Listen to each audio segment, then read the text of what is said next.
Nekoč sta živela bratec in sestrica po imenu Janko in Metka. Janko in Metka sta živela s svojim očetom in mačeho.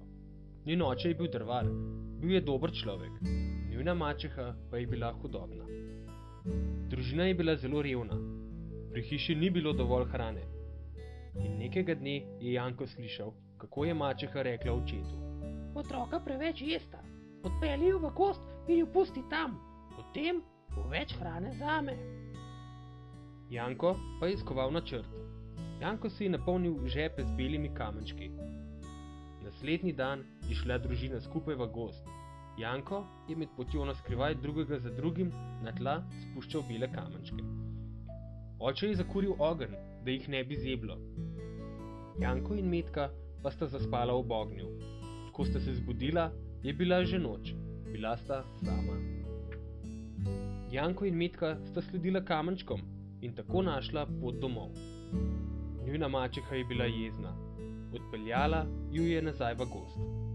Janko ni imel več kamenčkov, zato je po poti spuščal drobtinice kruha. Janko in Metka sta znova zaspala. Ko sta se zbudila, sta bila popolnoma sama. Ptički so pojedli vse drobtinice. Zdaj nista mogla najti poti domov. Janko in Metka sta prišla do hišice iz medenjakov in sladkorja. V hišici je prebivala zlobna čarovnica. Najprej se je delala prijazno. Janko in Metki je ponudila veliko dobrot. Nato pa je Janka zaklenila v kletko. Metki pa je čarovnica naložila veliko težkega dela. Čarovnica je dajala Janku veliko hrane. Ko boš lepo porejen, te bom pojedla, mu je rekla.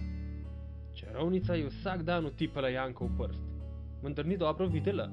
Janko ji je namesto prsta vedno pomolil tanko vejico. Čarovnica pa je mislila, da je Janko suh. Kmalu se je čarovnica naveličala čakanja. Čeprav še nisi porejen, te bom vseeno pojedla, mu je rekla. Čarovnica je Metki naročila, naj zakuri peč. Metka je zakurila peč. Čarovnica je izpustila Janka iz kletke. Janko in Metka pa sta porinila čarovnico v peč. Čarovnica ni mogla nikoli več nikomur škodovati. Janko in Metka sta stekla nazaj domov. Njun oče se ju je zelo razveselil. Njune mačehe pa niso od takrat nikoli več videli.